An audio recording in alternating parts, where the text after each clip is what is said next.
गुरु नानक पद पंकज बंदना पंकज सिमरो अंगद दुख निकंदन गुरु अमरदास हृदय नित त्याऊं हृदय नित श्री गुरु रामदास गुण गुरु अर्जन विघ्नन के नाशक विघ्नन श्री हरगोबिंद सुमत पर श्री हर राय नमो कर जोरी नमो श्री हर कृष्ण मनाओ गुरु तेग बहादुर परम कृपाला परम श्री गुरु गोबिंद सिंह तरो तरा पर पुन पुन सीसा पुन पुन बंदो बार बार जग एक ओंकार सतगुरु वाहिगुरु जी की फतेह है वाहिगुरु जी की फतेह है दोहरा सतयुग प्रबल प्रगट परशुराम हैव की छेक छाड़े छतरी कर कामो अतर न करयो त्रैते रघुनाथ हैव की रावण सनाथ कीनो दीदन खवायो मास रंग पत जो लरियो। वाहिगुरु जी का खालसा वाहिगुरु जी की फतेह। आओ गुरु प्यारे गुरु सवारे सतसंगी जनों, रोजाना की तरह पातशाह जी की अपार किरपा बख्शिश का सदका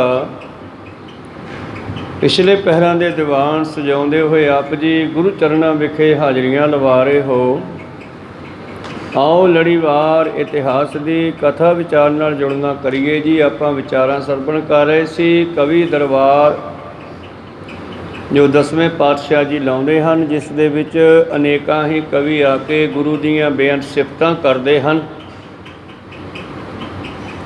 और सतगुरु पातशाह जी नूं कह रहे सी, महाराज जेड़ा तेरी संगत विच आ गया ऐ सारे जंबू दीप दे विचों भाव सारी धरती दा उन्हां दा उधार हो गया, क्योंकि तेरा सुभाव है गुणी सो उधार तोरा दार तलवार है। दुश्मन दे वास्ते जो तलवार चकदा है उहदे वास्ते तू तोड़े वाली बंदूक रखदा है, ते जिहड़े गुणी तेरी शरण विच आउंदे आ उन्हां नूं गुण बख्शदा है। अगले कवि सतगुरां दी होर सिफत करदे आ, सतयुग तो लैके ही कहते हैं। ये विचारा हुण आपां आरंभ करके सरवण करते हैं। उस तो पहलां अपनियां अते दासां दियां गुरु चरणां विच लवाओ हाजरियां। गुरु का बख्शिया फतेह दा नारा करो बुलंद गज के आखो जी वाहिगुरु जी का खालसा वाहिगुरु जी की फतेह। दोहरा सतयुग प्रबल प्रगट परशुराम है के छेक छाड़े छतरी कर काहू अतर ना करियो। कहन लगे सतयुग दे समय दे विच छतरियां ने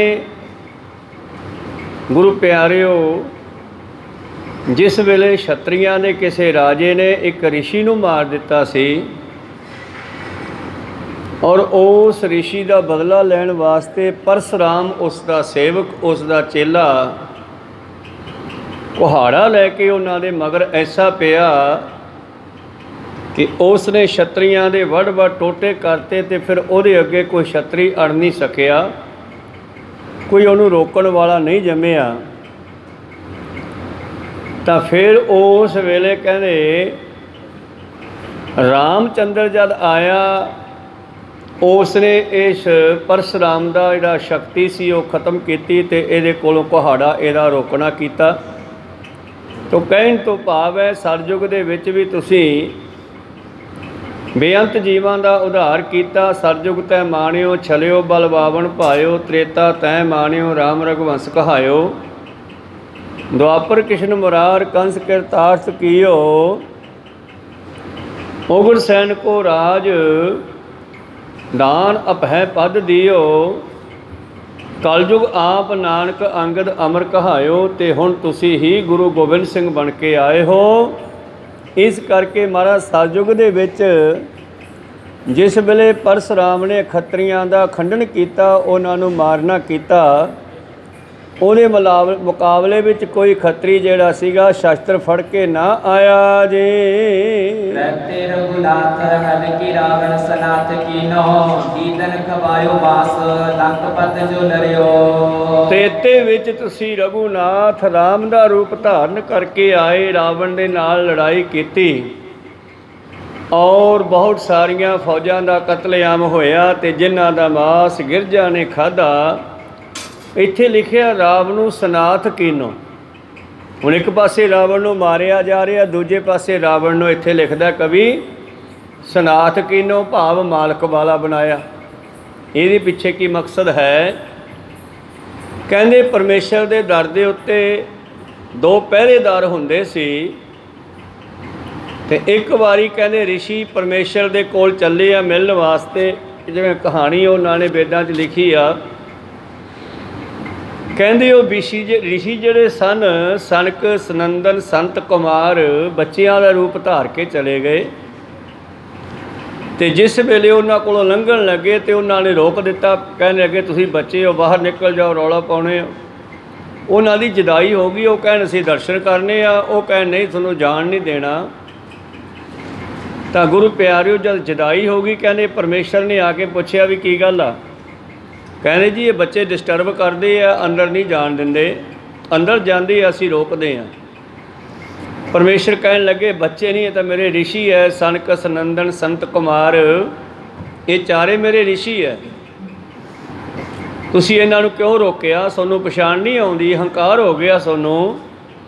ਜਾਓ ਮਾਤ ਲੋਕ ਵਿੱਚ ਜਾ ਕੇ ਮਨੁੱਖਾ ਜਨਮ ਧਾਰੋ, ਗੁਰੂ ਵਾਲੇ ਬਣੋ, ਫਿਰ ਤੁਹਾਡਾ ਉਧਾਰ ਹੋਵੇਗਾ।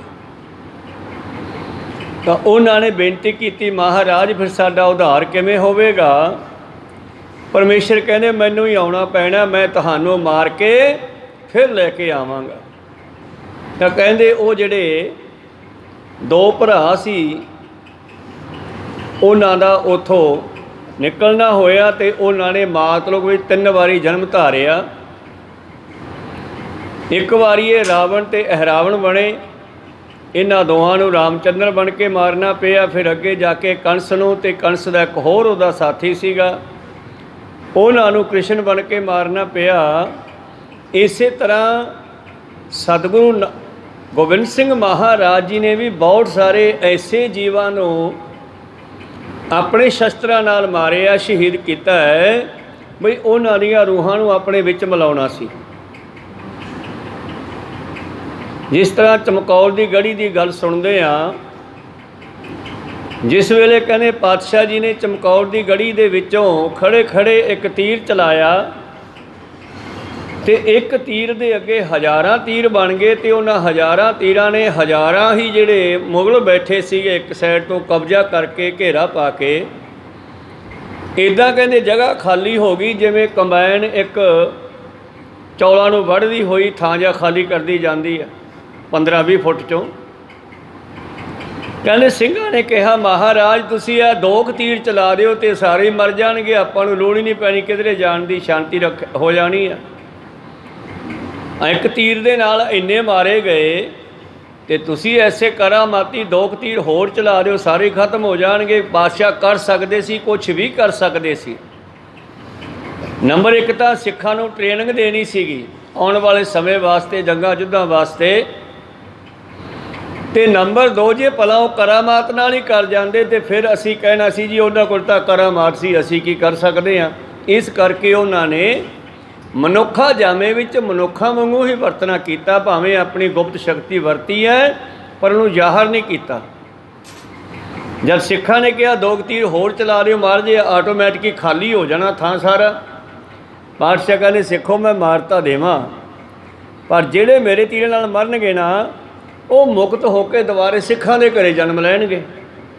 ਪਰ ਇਹਨਾਂ ਦੀਆਂ ਪੁਰਾਣੀਆਂ ਆਦਤਾਂ ਜਾਣੀਆਂ ਨਹੀਂ ਗੀਆਂ। ਉਹ ਰੂਹਾਂ ਜਿਹੜੀਆਂ ਆਦਤਾਂ ਪੁਰਾਣੀਆਂ ਨਾਲ ਹੀ ਲੈ ਕੇ ਆਉਣਗੀਆਂ, ਫਿਰ ਮੇਰੀ ਸਿੱਖੀ ਨੂੰ ਬਦਨਾਮ ਕਰਨਗੇ। ਇਸ ਕਰਕੇ ਮੈਂ ਚਾਹੁੰਦਾ ਕਿ ਮੈਂ ਆਪਣੇ ਤੀਰਾਂ ਨਾਲ ਘੱਟ ਤੋਂ ਘੱਟ ਮਾਰਾਂ ਅਤੇ ਵੱਧ ਤੋਂ ਵੱਧ ਮੈਂ ਤੁਹਾਡੇ ਕੋਲੋਂ ਮਰਵਾਵਾਂ। ਕਹੋ ਸਤਿਨਾਮ। ਅਤੇ ਮੇਰਾ ਖਿਆਲ ਹੈ ਗੁਰੂ ਸਾਹਿਬ ਦਾ ਇਹ ਬਚਨ ਵੀ ਸੱਤ ਹੋ ਰਿਹਾ। ਸਿੱਖਾਂ ਦੇ ਘਰਾਂ ਵਿੱਚ ਪੈਦਾ ਹੋਣ ਵਾਲੇ ਬੱਚੇ ਜਿਹੜੇ ਸਿੱਖੀ ਨੂੰ ਮੁਨੱਕਰ ਹੋ ਕੇ ਸਿੱਖੀ ਨੂੰ ਬਦਨਾਮ ਕਰ ਰਹੇ ਹਨ। ਕਹੋ ਸਤਿਨਾਮ। ਕਿਉਂਕਿ ਮੇਰੇ ਤੀਰ ਨਾਲ ਮਰੇ ਹੋਏ ਦੁਬਾਰਾ ਮਨੁੱਖਾ ਜਾਮਾ ਲੈਣਗੇ ਸਿੱਖਾਂ ਦੇ ਘਰ ਵਿੱਚ ਜਾ ਕੇ, ਅਤੇ ਫਿਰ ਜਾ ਕੇ ਉਹਨਾਂ ਨੇ ਆਪਣੀ ਆਦਤ ਨਹੀਂ ਬਦਲਣੀ। ਤਾਂ ਇਸ ਕਰਕੇ ਗੁਰੂ ਸਾਹਿਬਾਨ ਨੇ ਕੋਟਕਪੂਰੇ ਦੀ ਗੱਲ ਕਰੀਏ, ਕਹਿਣ ਜਿਸ ਵੇਲੇ ਕਪੂਰੇ ਤੋਂ ਕਿਲ੍ਹਾ ਮੰਗਿਆ ਲੜਾਈ ਕਰਨ ਵਾਸਤੇ, ਅਤੇ ਕਪੂਰੇ ਨੇ ਜਵਾਬ ਦੇਤਾ, ਕਹਿੰਦਾ ਨਾ ਮਹਾਰਾਜ ਤੁਸੀਂ ਤਾਂ ਉਜੜੇ ਹੋ, ਸਾਨੂੰ ਵੀ ਉਜਾੜੋਗੇ। ਪਿੱਛੇ ਤੁਹਾਡੇ ਮੁਗਲ ਲੱਗੇ ਹੋਏ ਹੈ, ਮੈਨੂੰ ਤਾਂ ਗੰਦ ਦੇ ਲਿਫਾਫੇ ਚੜਾ ਕੇ ਮਾਰ ਦੇਣਗੇ। ਤੋਬਰਾ ਕਹਿੰਦੇ, ਉਹਨੇ ਤੋਬ ਰੱਖਿਆ ਸੀਗਾ, ਤੋਬਰਾ ਲਿਫਾਫੇ ਨੂੰ ਕਹਿੰਦੇ ਆ। ਤੋਬਰੇ ਵਿੱਚ ਪਾ ਕੇ ਗੰਦ ਮੂੰਹ 'ਤੇ ਚੜਾ ਦੇਣਾ। ਕਹੋ ਸਤ, ਇਹ ਵੀ ਸਜ਼ਾ ਬਹੁਤ ਵੱਡੀ ਹੁੰਦੀ ਸੀ। ਅਤੇ ਮੇਰੇ ਪ੍ਰੀਤਮ ਜੀ ਕਹਿੰਦੇ ਤਥਾ ਅਸਤੂ, ਹੁਣ ਤੇਰੇ ਨਾਲ ਤਾਂ ਇੱਦਾਂ ਹੀ ਹੋਵੇਗੀ। ਸਾਡੇ ਇੱਥੇ ਕੁਝ ਪੁਰਾਣੇ ਸਿੱਖ ਸੀ, ਪੁਰਾਣੀਆਂ ਰੂਹਾਂ ਸੀ, ਜੇ ਅਸੀਂ ਇੱਥੇ ਜੰਗ ਕਰਦੇ ਅਤੇ ਉਹਨਾਂ ਨੂੰ ਅਸੀਂ ਮਾਰ ਕੇ ਆਪਣੇ ਨਾਲ ਲਿਜਾਣਾ ਸੀ। ਕਹੋ ਸਤਿਨਾਮ। ਪਰ ਸਾਨੂੰ ਫਿਰ ਗੇੜਾ ਮਾਰਨਾ ਪਊ ਉਹਨਾਂ ਪਿੱਛੇ। ਖੈਰ ਇਸ ਤਰ੍ਹਾਂ ਸਤਿਗੁਰੂ ਕਹਿ ਕੇ ਅੱਗੇ ਲੰਘ ਗਏ, ਅਤੇ ਮੁੜ ਕੇ ਮੁਗਲਾਂ ਨੇ ਉਹ ਤੋਂ ਗੁਰੂ ਸਾਹਿਬ ਬਾਰੇ ਪੁੱਛਿਆ, ਮੁੜ ਕੇ ਉਹ ਦੱਸੇ ਨਾ, ਕਿ ਉਹਨੂੰ ਮਨਾਉਣ ਵਾਸਤੇ ਫਿਰ ਉਹਦੇ ਨਾਲ ਉਹੀ ਗੱਲ ਕਰਨੀ ਪਈ ਜਿਹੜੀ ਉਹਨੇ ਗੁਰੂ ਸਾਹਿਬ ਦੇ ਨਾਲ ਕੀਤੀ ਸੀ। ਕਹਿੰਦੇ ਮੰਨ ਜਾ, ਨਹੀਂ ਤੇਰੇ ਮੂੰਹ 'ਤੇ ਆ ਚੜਾਵਾਂਗੇ ਗੰਦੇ ਲਿਫਾਫੇ। ਤਾਂ ਉਹ ਮੰਨੇ ਨਾ, ਅਤੇ ਅਖੀਰ ਉਹਦੀ ਮੌਤ ਵੀ ਨਾ ਹੋਵੇ ਅਤੇ ਉਹ ਮੰਨੇ ਵੀ ਨਾ। ਅਤੇ ਅਖੀਰ ਕਹਿੰਦੇ ਉਸ ਦੀ ਮੌਤ ਜਿਹੜੀ ਹੋਈ, ਉਹ ਕਹਿਣ ਲੱਗਿਆ ਕਿ ਇਹ ਚੜਾਓ ਮੇਰੇ ਮੂੰਹ ਦੇ, ਉਹਦੇ ਨਾਲ ਹੀ ਮੇਰੀ ਮੌਤ ਹੋਣੀ ਹੈ। ਉਹਨੇ ਕਹਿ ਕੇ ਚੜਵਾਇਆ। ਅਖੀਰ ਤੜਫ ਕੇ ਉਹਦਾ ਸਰੀਰ ਛੁੱਟ ਗਿਆ, ਖਤਮ ਹੋ ਗਿਆ। ਕਹਿਣ ਤੋਂ ਭਾਵ ਹੈ ਇੱਥੇ ਕਵੀ ਗੁਰੂ ਸਾਹਿਬ ਨੂੰ ਪਰਮੇਸ਼ਰ ਦੇ ਅਵਤਾਰਾਂ ਦੇ ਉਹ ਰੂਪ ਦੱਸ ਰਹੇ ਨੇ ਕਿ ਸਤਿਯੁਗ ਦੇ ਵਿੱਚ ਵੀ ਆ ਕਰਕੇ ਤੁਸੀਂ ਜਿਹੜਾ ਸੀਗਾ ਇਸ ਤਰ੍ਹਾਂ ਜੀਵਾਂ ਦਾ ਉਧਾਰ ਕੀਤਾ। ਤ੍ਰੇਤੇ ਵਿੱਚ ਰਾਮ ਬਣ ਕੇ ਜਿਹੜਾ ਸੀ ਰਾਵਣ ਨੂੰ ਸਨਾਥ ਕੀਤਾ, ਭਾਵ ਉਸ ਦਾ ਉਧਾਰ ਕੀਤਾ, ਉਹਨੂੰ ਮਾਰ ਕਰਕੇ।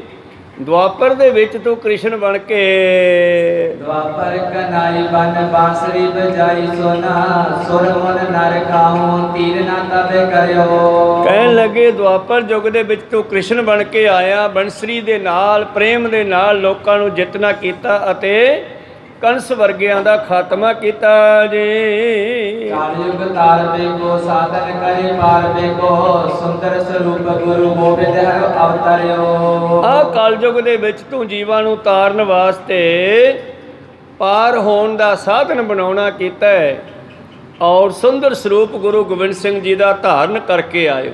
ਇਹੀ ਗੱਲ ਭੱਟਾਂ ਨੇ ਸਵਈਆਂ 'ਚ ਕਹੀ, ਇਹੀ ਗੱਲ ਕਵੀ ਨੇ ਆਪਣੇ ਸ਼ਬਦ ਵਿੱਚ ਕਹੀ ਹੈ। ਸਵਈਆ ਗੌਰ ਦੁਰਾਵਤ ਗੋਦ ਗਣੇਸ਼, ਅੰਗ ਵਿਭੂਤ ਮਹੇਸ਼ ਮਲ ਨਿਤ।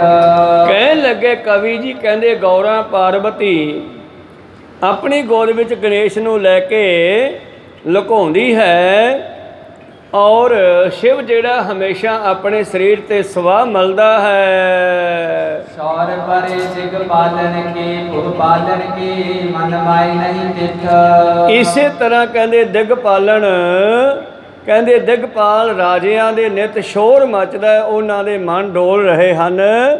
ਬੈਰੀ ਆਪਣੇ ਸ਼ਹਿਰਾਂ ਦੇ ਦਰਵਾਜ਼ੇ ਬੰਦ ਕਰ ਲੈਂਦੇ ਹਨ। ਦਵਾਰ ਮੁੰਦੇ ਪੁਰ ਸ਼ਤਰਣ ਕੇ, ਗੁਰੂ ਗੋਬਿੰਦ ਖਿਆਲੀ ਖਾਕ ਕਹੇ ਇਤ। ਔਰ ਦੁਸ਼ਮਣ ਆਪਣੇ ਘਰਾਂ ਦੇ ਗੇਟ ਬੰਦ ਕਰ ਲੈਂਦੇ ਨੇ ਤੁਹਾਡਾ ਆਉਣਾ ਸੁਣ ਕੇ।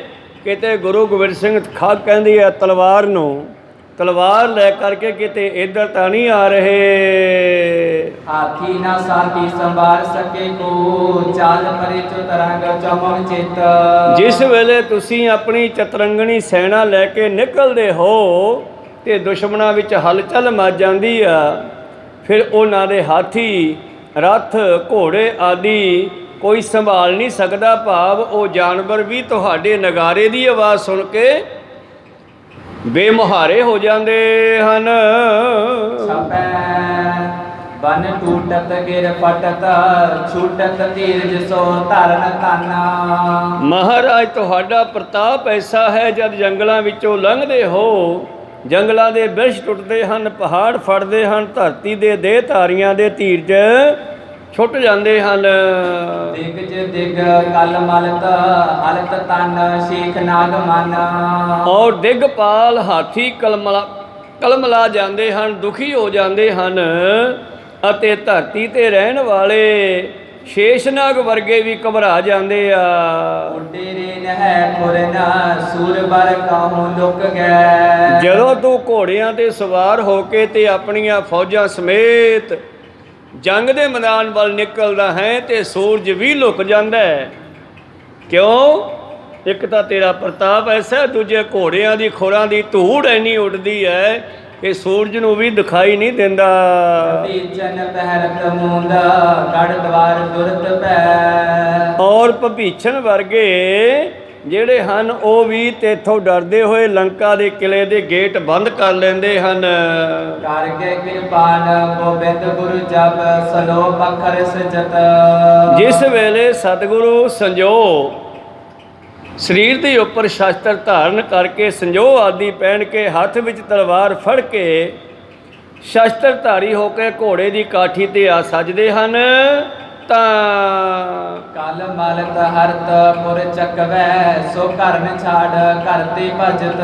ਔਰ ਸਾਰੇ ਜਿਹੜੇ ਰਾਜੇ ਹਨ ਉਹ ਆਪਣੇ ਘਰਾਂ ਦੇ ਵਿੱਚ ਭੱਜ ਕੇ ਵੜ ਜਾਂਦੇ ਹਨ ਕਿ ਕਿਤੇ ਗੁਰੂ ਗੋਬਿੰਦ ਸਿੰਘ ਮਹਾਰਾਜ ਸਾਡੇ ਵੱਲ ਤਾਂ ਨਹੀਂ ਆ ਰਹੇ। ਸਤਿਯੁਗ ਬਾਵਨ ਸਰੂਪ ਹੈ, ਵਿਕੀ ਨਾ ਉਪਜਤ ਬਲ, ਕਰ ਜਗੇ ਸੁਰ ਪਰ ਦੈਤ ਵਾਸਤੇ। ਸਤਿਯੁਗ ਵਿੱਚ ਜੇ ਪ੍ਰਭੂ ਬਾਵਨ ਰੂਪ ਧਾਰ ਕੇ ਪ੍ਰਗਟ ਨਾ ਹੁੰਦੇ ਤੇ ਬਲ ਰਾਜੇ ਦੇ ਜਗ ਕਰਨ ਨਾਲ ਦੈਂਤ ਸੁਰਗਾਂ ਵਿੱਚ ਜਾ ਵਸਦੇ। ਪੰਡਤ ਸੰਤੋਖ ਸਿੰਘ ਤ੍ਰੈਤੀ ਜੀ ਨਾ ਰਾਮਚੰਦ, ਰਾਵਣ ਕੋ ਰਾਜ ਰਹੇ ਕੋ ਨਾ ਵਿਨਾਸ਼ਤੇ। ਕਹਿਣ ਲੱਗੇ ਜੇ ਤ੍ਰੇਤੇ ਵਿੱਚ ਰਾਮਚੰਦਰ ਜੀ ਪ੍ਰਗਟ ਨਾ ਹੁੰਦੇ ਤੇ ਰਾਵਣ ਦਾ ਸਦਾ ਰਾਜ ਰਹਿਣਾ ਸੀ ਤੇ ਰਾਖਸ਼ ਖਤਮ ਨਹੀਂ ਸੀ ਹੋਣੇ। ਦੁਆਪਰ ਮੈਂ ਸ਼ਾਮ ਕੰਨ ਹੋਤੇ ਨਾ ਕਰਤ ਕੌਣ, ਦੋਖਣ ਕੋ ਦੁਖ ਸੁਖ ਸੰਤਨ ਕੇ ਵਾਸਤੇ। ਜੇ ਦੁਆਪਰ ਵਿੱਚ ਕ੍ਰਿਸ਼ਨ ਨਾ ਆਉਂਦੇ ਤੇ ਕੌਣ ਦੁਖੀਆਂ ਦੇ ਦੁੱਖਾਂ ਨੂੰ ਦੂਰ ਕਰਦਾ, ਸੰਤਾਂ ਨੂੰ ਸੁੱਖ ਦਿੰਦਾ। ਐਸੇ ਕਰੀ ਕਾਲ ਮਾਏ ਗੁਰੂ ਰੂਪ ਹੋਵਤ ਨਾ, ਕੌਣ ਹਿਤ ਬਾਨੋ ਰਾਖ ਧਰਮ ਕੋ ਪ੍ਰਕਾਸ਼ ਤੇ। ਜੇ ਗੁਰੂ ਨਾ ਆਉਂਦੇ ਤੇ ਕੌਣ ਇਸ ਭਾਰਤ ਵਰਸ਼ ਦੇ ਲੋਕਾਂ ਨੂੰ ਧਰਮ ਦੇ ਰਾਹ ਪਾਉਂਦਾ? ਕੌਣ ਇਸ ਭਾਰਤ ਵਰਸ਼ ਦੇ ਲੋਕਾਂ ਨੂੰ, ਇੱਥੇ ਹਿੰਦੂ ਲਿਖਿਆ ਹੈ ਤੇ ਪਰ ਗੁਰੂ ਕਿਸੇ ਹਿੰਦੂ ਦੇ ਥੋੜਾ ਹੀ ਆ। ਕਹੋ ਸਤਿਨਾਮ। ਗੁਰੂ ਕਿਸੇ ਇੱਕ ਫਿਰਕੇ ਦੇ ਥੋੜਾ ਹੀ ਆ। ਤਾਂ ਭੀਖਮ ਸ਼ਾਹ ਫਕੀਰ ਜਾ ਕੇ ਜਦ ਬਚਪਨ ਵਿੱਚ ਗੁਰੂ ਗੋਬਿੰਦ ਸਿੰਘ ਦੇ ਸਾਹਮਣੇ ਕੁੱਜੀਆਂ ਕਰਕੇ ਬਚਨ ਕਰਦਾ ਗੁਪਤ, ਬਈ ਤੁਸੀਂ ਮਹਾਰਾਜ ਕਿਹਨਾਂ ਦੇ ਹੋ? ਇੱਕ ਸੱਜੇ ਹੱਥ ਵਾਲੀ ਕੁੱਜੀ ਆਪਣੀ ਮੰਨੀ ਹੈ ਤੇ ਖੱਬੇ ਹੱਥ ਵਾਲੀ ਹਿੰਦੂਆਂ ਦੀ ਮੰਨੀ ਹੈ। ਜਿਹੜੀ ਕੁੱਜੀ ਤੇ ਹੱਥ ਰੱਖਣਗੇ, ਇਸ਼ਾਰਾ ਕਰਨਗੇ, ਮੈਂ ਸਮਝੂਗਾ ਇਹ ਉਹਨਾਂ ਦੇ ਪੀਰ ਹੈ। ਪਰ ਗੁਰੂ ਸਾਹਿਬ ਨੇ ਦੋਨਾਂ ਕੁੱਜੀਆਂ ਤੇ ਹੱਥ ਰੱਖ ਕੇ ਦੱਸਿਆ ਕਿ ਮੈਂ ਸਾਰਿਆਂ ਦਾ ਸਾਂਝਾ ਹਾਂ। ਇਸ ਕਰਕੇ ਉਹਦੇ ਵਾਸਤੇ ਨਾ ਕੋਈ ਮੁਸਲਮਾਨ ਮਾੜੇ ਹੈ, ਨਾ ਕੋਈ ਹਿੰਦੂ ਮਾੜੇ ਹੈ। ਤਾਂ ਇਸ ਕਰਕੇ ਹੁਣ ਇੱਥੇ ਕਵੀ ਸੰਤੋਖ ਸਿੰਘ ਲਿਖਦਾ, ਜੇ ਕਲਯੁਗ ਵਿੱਚ ਗੁਰੂ ਸਤਿਗੁਰੂ ਬਣ ਕੇ ਨਾ ਆਉਂਦੇ ਤੇ ਹਿੰਦੂਆਂ ਦੇ ਧਰਮ ਨੂੰ ਕੌਣ ਬਚਾਉਂਦਾ? ਉਹ ਤਾਂ ਸਾਰਿਆਂ ਧਰਮ ਨੂੰ ਬਚਾਉਣ ਵਾਲੇ ਆ। ਇਤਿਹਾਸ ਤਾਂ ਇਹ ਕਹਿੰਦਾ ਹੈ ਕਿ ਬੇਅੰਤ ਮੁਸਲਮਾਨ ਪੀਰ ਬੁੱਧੂ ਸ਼ਾਹ ਵਰਗਿਆਂ ਨੇ ਜੰਗ ਦੇ ਮੈਦਾਨ ਵਿੱਚ ਸਾਥ ਦਿੱਤਾ। ਪੀਰ ਗਨੀ ਖਾਂ, ਨਬੀ ਖਾਂ ਔਖੇ ਵੇਲੇ ਉਹਨਾਂ ਨੂੰ ਮਾਛੀਵਾੜੇ ਦੇ ਘੇਰੇ 'ਚੋਂ ਕੱਢਦੇ ਆ। ਤਾਂ ਗੁਰੂ ਪਿਆਰਿਓ, ਕਿਤਨੇ ਮੁਸਲਮਾਨ, ਸ਼ੁਰੂਆਤ ਬਾਬੇ ਨਾਨਕ ਦੇ ਨਾਲ ਭਾਈ ਮਰਦਾਨਾ ਚੱਲਦਾ ਜੋ 82 ਮੁਸਲਮਾਨ ਹੈ। ਇਸ ਕਰਕੇ ਗੁਰੂ ਸਾਹਿਬ ਤਾਂ ਧਰਮ ਨੂੰ ਕਾਇਮ ਕਰਨ ਆਏ ਆ, ਨਾ ਕਿਸੇ ਹਿੰਦੂਆਂ ਨੂੰ ਕਾਇਮ ਕਰਨ ਆਏ, ਨਾ ਕਿਸੇ ਮੁਸਲਮਾਨਾਂ ਨੂੰ ਕਾਇਮ ਕਰਨ ਆਏ ਆ। ਕਹੋ ਸਤਿਨਾਮ। ਇਹ ਤਾਂ ਜਿਹੜਾ ਜ਼ੁਲਮ ਕਰੂਗਾ ਉਸ ਨੂੰ ਖਤਮ ਕਰਨਾ ਹੈ ਤੇ ਸੰਤਾਂ ਨੂੰ ਸੁੱਖ ਦੇਣਾ ਹੈ। ਸਮਝ ਲਿਓ ਸਾਧੂ ਸਾ ਮਨਮੰਗ, ਯਾਹੀ ਕਾਜ ਧਰਾਹਮ ਜਨਮੰਗ, ਧਰਮ ਚਲਾਵਣ ਸੰਤ ਉਭਾਰਨ, ਦੁਸ਼ਟ ਸਵਣ ਕੋ ਮੂਲ ਉਪਾੜਨ। ਉਹ ਦੁਸ਼ਟ ਚਾਹੇ ਹਿੰਦੂਆਂ 'ਚ ਹੋਣ ਚਾਹੇ ਮੁਸਲਮਾਨਾਂ 'ਚ ਹੋਣ, ਉਹਨਾਂ ਨੂੰ ਖਤਮ ਕਰਨ ਦਾ ਤਹਈਆ ਸਤਿਗੁਰ ਲੈ ਕੇ ਆਏ ਆ, ਮਕਸਦ ਲੈ ਕੇ ਆਏ ਨੇ। ਇਸ ਕਰਕੇ ਪਰ ਹਾਂ ਉਸ ਵੇਲੇ ਜਿਹੜੇ ਮੁਗਲ ਸਨ ਉਹ ਹਿੰਦੁਸਤਾਨ ਦੇ ਭਰਸ਼-ਵਾਰਸ਼ ਦੇ ਲੋਕਾਂ ਨੂੰ ਵੀ ਮੁਸਲਮਾਨ ਬਣਾਉਣਾ ਚਾਹੁੰਦੇ ਸੀ। ਔਰੰਗਜ਼ੇਬ ਵਰਗੇ ਇਹ ਵੀ ਉਹਨਾਂ ਦੀ ਗਲਤੀ ਸੀ। ਅਗਰ ਗੁਰੂ ਗੋਬਿੰਦ ਸਿੰਘ, ਗੁਰੂ ਤੇਗ ਬਹਾਦਰ ਮਹਾਰਾਜ ਇਹਨਾਂ ਨੂੰ ਨਾ ਰੋਕਦੇ ਤਾਂ ਫਿਰ ਕੀ ਹੁੰਦਾ? ਛਾਏ ਜਾਤੀ ਏਕਤਾ ਅਨੇਕਤਾ ਬਲਾਏ ਜਾਤੀ ਹੋਵਤੀ ਕੁਚੀਲਤਾ ਕਿਤਾਬਨ ਕੁਰਾਨ ਕੀ। ਛਾਏ ਜਾਤੀ ਏਕਤਾ, ਜੇ ਗੁਰੂ ਸਾਹਿਬ ਨਾ ਰੋਕਦੇ, ਤੇਗ ਬਹਾਦਰ ਮਹਾਰਾਜ ਜਾ ਕੇ ਨਾ ਉਸ ਨੂੰ ਰੋਕਦੇ, ਭਾਵੇਂ ਉਹਨੇ ਸ਼ਹੀਦ ਹੀ ਕਰ ਦਿੱਤਾ ਸਤਿਗੁਰਾਂ ਨੂੰ, ਪਰ ਉਹਦੇ ਜਾ ਕੇ ਅੱਗੇ ਅੜੇ ਤਾਂ ਸਹੀ ਨਾ, ਉਹਨੂੰ ਉਹਦੇ ਬਾਰੇ ਦੱਸਿਆ ਤਾਂ ਸਹੀ ਵੀ ਤੂੰ ਗਲਤ ਚੱਲ ਰਿਹਾ ਹੈ। ਉਸ ਤੋਂ ਬਾਅਦ ਗੁਰੂ ਗੋਬਿੰਦ ਸਿੰਘ ਮਹਾਰਾਜ ਜੀ ਨੇ ਜੰਗਾਂ ਕਰਕੇ ਉਹਨਾਂ ਨੂੰ ਦੱਸਿਆ ਵੀ ਤੁਸੀਂ ਇਸ ਤਰ੍ਹਾਂ ਸੰਸਾਰ ਦੇ ਵਿੱਚ ਜ਼ੁਲਮ ਕਰਕੇ ਜਿਹੜਾ ਹੈ ਆਮ ਜਨਤਾ ਨੂੰ ਦੁੱਖ ਦੇ ਕੇ ਮਾਰ ਨਹੀਂ ਸਕਦੇ, ਗਲਤ ਹੈ। ਧੰਨ ਗੁਰੂ ਗੋਬਿੰਦ ਸਿੰਘ ਮਹਾਰਾਜ ਜੰਗਾਂ ਕਰਕੇ ਉਹਨਾਂ ਮੁਗਲਾਂ ਨੂੰ ਰੋਕਿਆ ਜਿਹੜੇ ਔਰੰਗਜ਼ੇਬ ਵਰਗੇ ਹਿੰਦੁਸਤਾਨ ਦੇ ਭਾਰਤ ਵਰਸ਼ ਦੇ ਲੋਕਾਂ ਨੂੰ ਮੁਸਲਮਾਨ ਬਣਾਉਣਾ ਚਾਹੁੰਦੇ ਸੀ।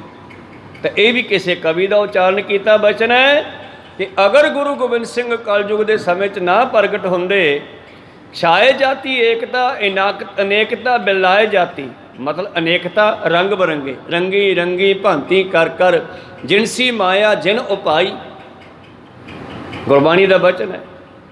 ਰੰਗਾਂ ਦੀ ਰੰਗ ਬਰੰਗੀ ਦੁਨੀਆ ਸਾਜੀ ਆ ਕਾਲ ਪੁਰਖ ਨੇ, ਉਹਨੂੰ ਸੋਹਣੀ ਲੱਗਦੀ ਹੈ, ਸਾਨੂੰ ਵੀ ਸੋਹਣੀ ਲੱਗਦੀ ਹੈ।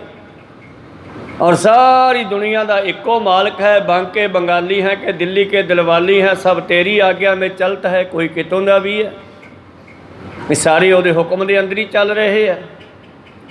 हाँ ये गल गलत है जे उस वेले मुगलों की गल गलत है, तो अज जे कोई सोचे कि असी सारिਆਂ ਨੂੰ हिंदू बना दईए, गल वो भी गलत है। कहो सतनाम श्री। ये कोई सोचे कि संसार दे विच केवल ते केवल हिंदू का भी होना चाहिए भारत वर्ष विच, ये उन्हां दी गल भी गलत है। फिर उन्हां नूं रोकण वाला भी कोई आऊगा। जे मुगलों नूं रोकण वास्ते गुरु गोबिंद सिंह आ सकते हैं, तो फिर इहो ਜਿਹੇ लोगों के वास्ते भी कोई ना कोई अवतार परमेश्वर भेजूगा, क्योंकि उसनूं तां रंग बिरंगी सोहनी लगदी है। कहो सतनाम। तो मेरे प्रीतम जी कवि कह रहे हैं, अगर गुरु गोबिंद सिंह कलयुग दे विच ना रूप धार के आउंदे, छाए जाती एकता अनेकता बिलाए जाती, सारियां दा इक्को रूप होना सी। अगर ना होते गुरु गोबिंद सिंह, सुन्नत होती सब की, अब की कहूँ ना जब की, बात कहूँ मैं तब की। उन्हां दिनां दी 1700 सन दे आसे पासे 1600 तो लैके ਉਹ ਸਾਲਾਂ ਦੀ ਗੱਲ ਕਰਾਂ, अब की कहूँ ना जब की, बात कहूँ मैं तब की। अगर ना होते गुरु गोबिंद सिंह, सुन्नत होती सब की। उन्होंने यही काम करना सीगा, उन्होंने कोई रोकण वाला नहीं सीगा, गुरु गोबिंद सिंह जी ने रोकिया। इस करके छाए जाती एकता अनेकता बिलाए जाती, होवती कुचीलता किताबन कुरान की। और इन्हां धर्म ग्रंथां की भी लोगों ने बेअदबी करनी सी, फिर करता रहे सी। उस वेले मुगल औरंगजेब के बंदे मंदिरां नूं ढा रहे सीगे, हिंदू मत नूं सब नूं खत्म कर रहे सीगे। इस करके केवल ते केवल गुरुआं ने वह तहैया कीता ते उन्हां नूं रोकना कीता। और जिहड़ा खालसा पंथ साजिया ना गुरु साहब ने, अर्थ विचों अर्थ निकल आउंदा है, प्रगटिओ खालसा परमात्मा की मौज, खालसा पार ब्रह्म की फौज। तो खालसा जिहड़ा रब की फौज है, तो दुनिया जिहड़ी है भी रब की है, तो जिथों का राजा उसे दी फौज। तो इसका सृष्टि का राजा परमेश्वर है, तो फौज भी परमेश्वर ने बनाई है। तो जिहड़ी खालसा फौज है, ये किसी एक पक्ष ते नहीं चलती, ये जुल्म नूं रोकण वास्ते चलती है, जिधर भी चलती है, कोई भी करे जुल्म। आ करोना ने लॉकडाउन के समय दे विच कुछ लड़कियां कश्मीर दियां ਜਿਹੜੀਆਂ सन फस गई सन इधर, और कुछ लोगों ने उन्होंने बेअदबी करने की भी सोची सी, क्योंकि लॉकडाउन में स्कूल कॉलेज बंद हो गए। पढ़ने वालियां बच्चियां जो मुसलमानों दियां वो इधरों ना जा सकदियां सन। तो उस वेले खालसा फौज ने पैसे इकट्ठे करके जहाज़ के उत्ते उन्हां लड़कियां का किराया भर के उन्होंने घरां विच पहुँचाया। ये मकसद की है? सब का भला करना, नानक नाम चढ़दी कला तेरे भाने सरबत दा। जे किसी वेले हिंदू मत उत्ते गुरु प्यारो ऐसा समा आया औरंगजेब दे वेले ਤਾਂ ਉਸ ਵੇਲੇ ਔਰੰਗਜ਼ੇਬ ਨੂੰ ਵੀ ਰੋਕਿਆ। ਤਾਂ ਕੀ ਹੁੰਦਾ ਅਗਰ ਗੁਰੂ ਗੋਬਿੰਦ ਸਿੰਘ ਜੀ ਨਾ ਆਉਂਦੇ, ਛਾਏ ਜਾਤੀ ਏਕਤਾ ਅਨੇਕਤਾ ਬਿਲਾਏ ਜਾਤੀ, ਜਿਹੜੀ ਆ ਰੰਗ ਬਰੰਗਤਾ ਹੈ ਪਰਮੇਸ਼ਰ ਦੀ ਸਾਜੀ ਹੋਏ ਖਤਮ ਹੋ ਜਾਂਦੀ, ਮੁਗਲ ਹੀ ਮੁਗਲ ਹੋਣੇ ਸੀ। ਹੋਵਤੀ ਕੁਚੀਲਤਾ ਕਤਿਆਬਨ ਕੁਰਾਨ ਕੀ, ਧਾਰਮ ਗ੍ਰੰਥਾਂ ਦੀ ਬੇਅਦਬੀ ਹੋਣੀ ਸੀ। ਪਾਪ ਹੀ ਪਰਪੱਕ ਜਾਤੇ ਧਰਮ ਤਸਕ ਜਾਤੇ ਵਰਨ ਕਰਖ ਜਾਤੇ ਸਹਿਤ ਵਿਧਾਨ ਕੀ। ਪਾਪ ਵੱਧ ਜਾਂਦੇ, ਪਾਪ ਹੀ ਪਰਪੱਕ ਜਾਤੇ, ਪਾਪ ਵੱਧ ਜਾਂਦੇ, ਧਰਮ ਤਸਕ ਜਾਤੇ, ਧਰਮ ਤੇ ਧਰਮੀ ਲੋਕ ਖਤਮ ਹੋ ਜਾਤੇ, ਉਹਨਾਂ ਨੂੰ ਖਤਮ ਕਰ ਦਿੱਤਾ ਜਾਂਦਾ। ਧਰਮ ਨੂੰ, ਧਰਮ ਦੇ ਸਥਾਨਾਂ ਨੂੰ, ਧਰਮੀ ਬੰਦਿਆਂ ਨੂੰ ਖਤਮ ਕਰ ਦਿੱਤਾ ਜਾਂਦਾ। ਧਰਮ ਧਸਕ ਜਾਤੇ ਵਰਨ ਗਰਕ ਜਾਤੇ।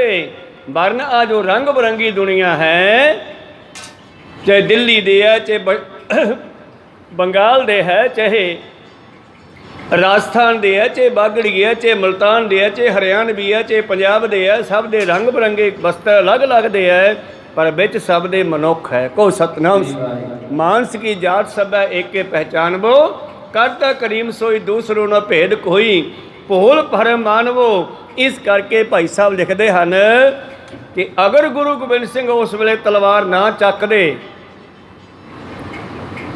पाप ही परपक जाते धर्म धसक जाते वर्ण गरक जाते साहित्य विधान की जो विधि विधान सी जो कानून सी सब खत्म हो जाते। देव दोहरे संतोख सिंह दूर होते रीत मिट जाती कथा वेदन पुराण की। आ सुन लो गुरु गोबिंद सिंह जी का आना भी संसार के भले वास्ते है।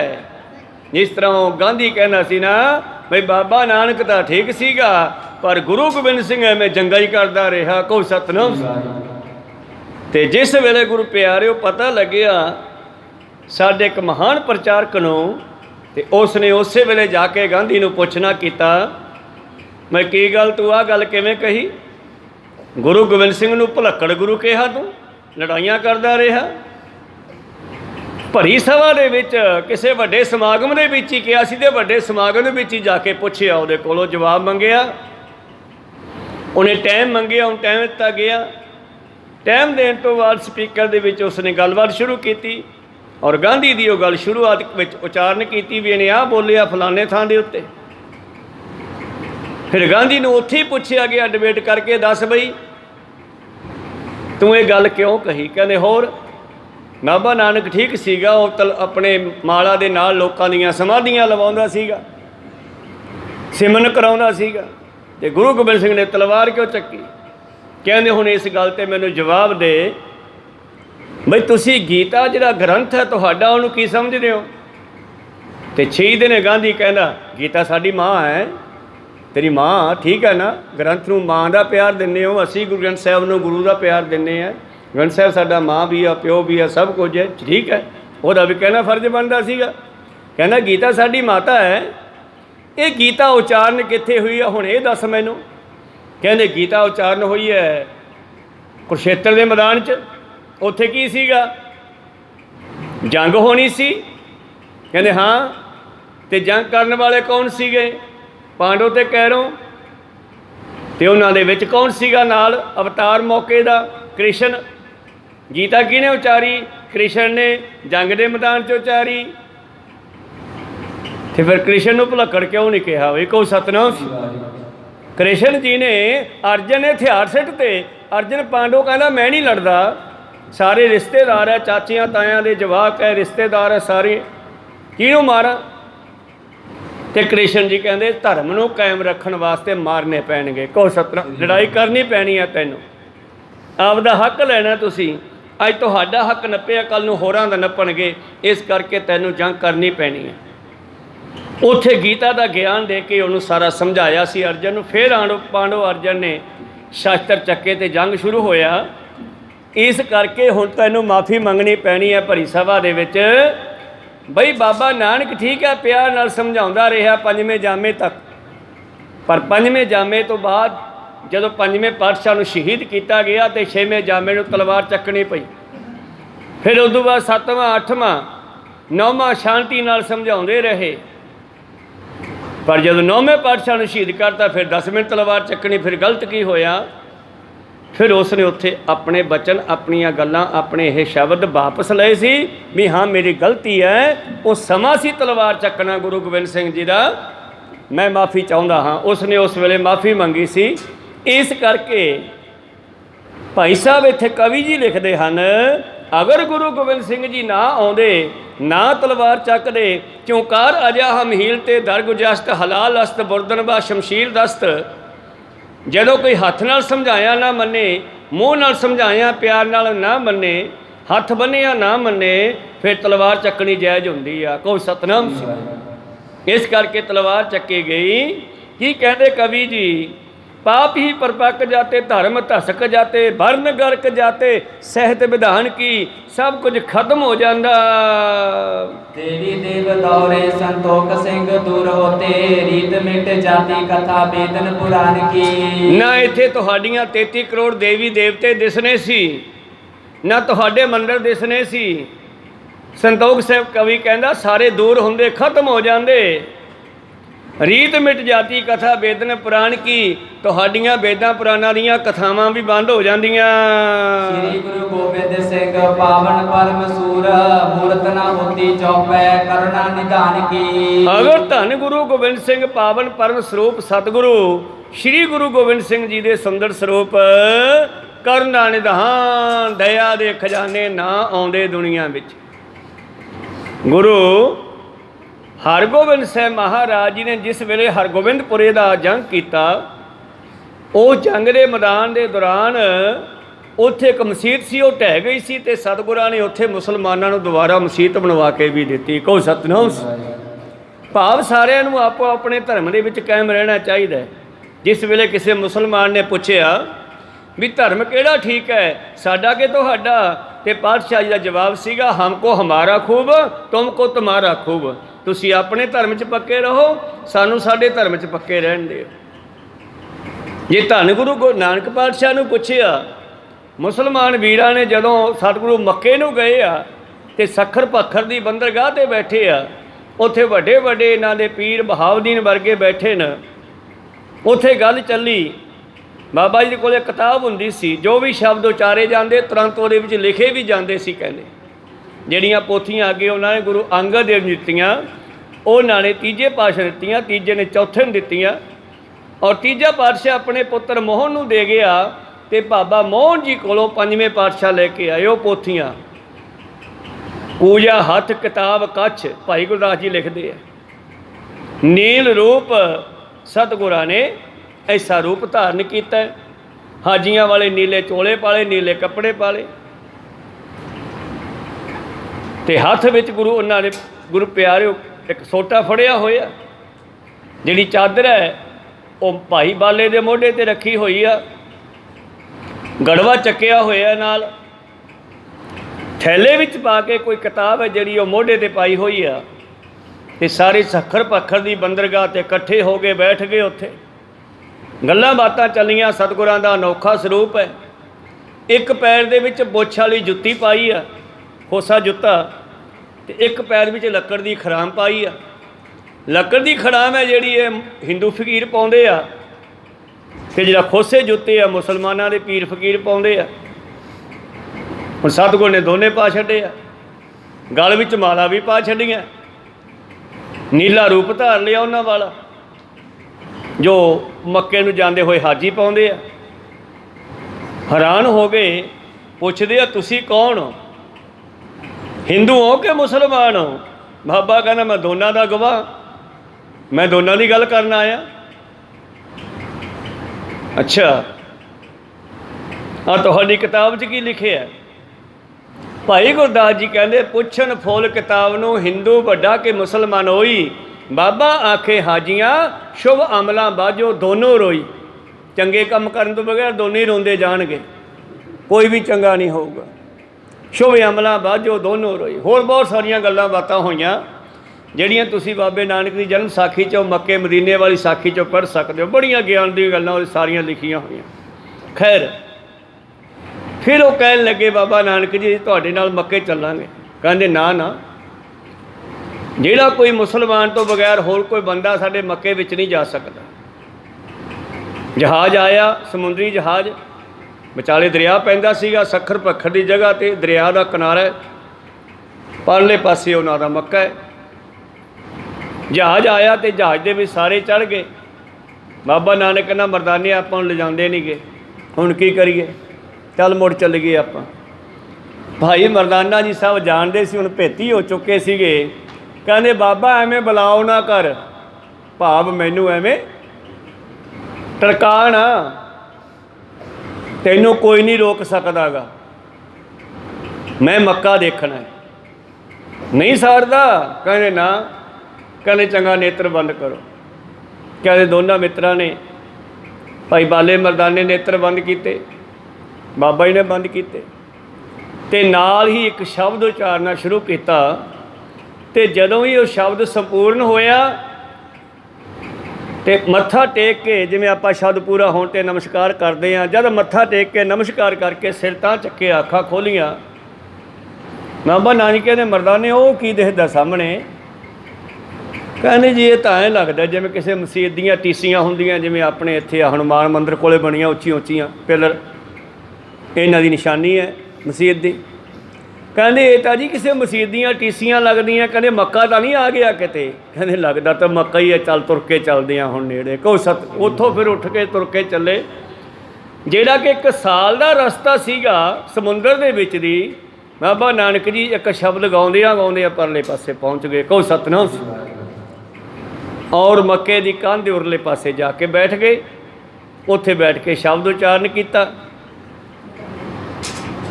14 ਲੋਕਾਂ ਦਾ, ਜੋ ਗੁਰਬਾਣੀ ਦੇ ਵਿੱਚ ਰਚਿਆ ਹੋਇਆ ਲਿਖਿਆ ਹੋਇਆ ਉਹ ਸ਼ਬਦ ਉੱਥੇ ਉਚਾਰਿਆ। ਫਿਰ ਮੁਸਲਮਾਨਾਂ ਨੇ ਆ ਕੇ ਮਿਲਣਾ ਕੀਤਾ। ਇਹ ਸਾਲ ਬਾਅਦ ਗਏ ਜਹਾਜ਼ ਵਾਲੇ। ਖੈਰ ਮੈਂ ਕਹਿ ਰਿਹਾ ਸੀਗਾ ਕਿ ਅਗਰ ਗੁਰੂ ਗੋਬਿੰਦ ਸਿੰਘ ਮਹਾਰਾਜ ਦੁਨੀਆ ਦੇ ਵਿੱਚ ਨਾ ਆਉਂਦੇ, ਉਹ ਨਾ ਇਹ ਤਲਵਾਰ ਚੱਕਦੇ ਦੁਸ਼ਮਣ ਨੂੰ ਰੋਕਣ ਵਾਸਤੇ, ਤੇ ਅੱਜ ਦਾ ਰੂਪ ਕੁਝ ਹੋਰ ਹੀ ਹੋਣਾ ਸੀ। ਪਾਤਸ਼ਾਹ ਜੀ ਕਹਿੰਦੇ ਰਾਮ ਚਤਰ ਕੰਧ ਪਰ, ਰਾਮਦਾਸ ਕੰਧ ਪਰ, ਰਾਮ ਜਰਾ ਸਿੰਧ ਪਰ, ਤ੍ਰਿਜੁ ਨਰ ਸਿੰਘ ਹੈ। ਕਹਿੰਦੇ ਜਿਵੇਂ ਪਰਸ਼ੁਰਾਮ ਨੂੰ ਰੋਕਣ ਵਾਸਤੇ ਰਾਮਚੰਦਰ ਨੂੰ ਆਉਣਾ ਪਿਆ, 21 ਕੁਲਾਂ ਛਤਰੀਆਂ ਦੀਆਂ ਇਸ ਨੇ ਖਤਮ ਕਰ ਦਿੱਤੀਆਂ। ਰਾਮਚੰਦਰ ਰਾਵਣ ਨੂੰ ਮਾਰਨ ਕਰਕੇ ਮਸ਼ਹੂਰ ਹੈ, ਬਲਰਾਮ ਜਰਾ ਸਿੰਧ ਨੂੰ ਮਾਰਨ ਕਰਕੇ ਮਸ਼ਹੂਰ ਹੈ। ਇਸੇ ਤਰ੍ਹਾਂ ਦਰਜ ਮਾਰ ਪਰ, ਬੈਨ ਤੇ ਮਾਰ ਪਰ, ਪੌਣ ਦੀਪ ਮਾਰ ਪਰ ਸਿੰਘ ਹੈ। ਉਸੇ ਤਰ੍ਹਾਂ ਹੀ ਨਰਾਂ ਵਿੱਚੋਂ ਨਰ ਸਿੰਘ ਸ਼੍ਰੋਮਣੀ ਹੈ, ਜਿਹਨੇ ਹਰਨਾਕਸ਼ ਨੂੰ ਮਾਰਿਆ। ਸ਼ਿਵ ਜੀ ਕਾਮ ਉੱਤੇ ਭਾਰੂ ਹਨ, ਜਿਨ੍ਹਾਂ ਨੇ ਉਸ ਨੂੰ ਮਾਰ ਲਿਆ। ਗਰੁੜ ਪੰਛੀ ਸੰਪਾਂ ਉੱਤੇ ਭਾਰੂ ਹੁੰਦਾ ਹੈ, ਜਿਵੇਂ ਦੀਪਮਾਲਾ 'ਤੇ ਭਾਰੂ ਹੁੰਦਾ ਹੈ। ਹਵਾ ਜਿਵੇਂ ਦੀਪਮਾਲਾ 'ਤੇ ਭਾਰੂ ਹੁੰਦੀ ਹੈ, ਦੀਵੇ ਬੁਝਾ ਦਿੰਦੀ ਹੈ। ਸ਼ੇਰ ਜਿਵੇਂ ਸ਼ਿਕਾਰ ਭਾਰੂ ਹੁੰਦਾ ਹੈ, ਉਸੇ ਤਰ੍ਹਾਂ ਹੀ ਸੂਰ ਤਮ ਬ੍ਰਿੰਦ ਪਰ, ਸੂਰ ਰਣ ਧੁੰਦ ਪਰ, ਸੂਰ ਦਿੱਤੀ ਨੰਦ ਪਰ, ਦੂਜੇ ਨਰ ਸਿੰਘ ਹੈ। ਸੂਰਜ ਜਿਵੇਂ ਹਨੇਰੇ ਨੂੰ ਭਜਾ ਦਿੰਦਾ ਹੈ, ਭਾਰੂ ਪੈ ਜਾਂਦਾ ਹੈ। ਯੋਧੇ ਜਿਵੇਂ ਯੁੱਧ ਵਿੱਚ ਭਾਰੂ ਪੈ ਜਾਂਦੇ ਨੇ, ਇਸੇ ਤਰ੍ਹਾਂ ਹੀ ਗੁਰੂ ਅਵਤਾਰਾਂ ਵਿੱਚੋਂ ਹਰਨਕਸ਼ਪ 'ਤੇ ਭਾਰੂ ਪੈ ਗਿਆ ਨਰ ਸਿੰਘ।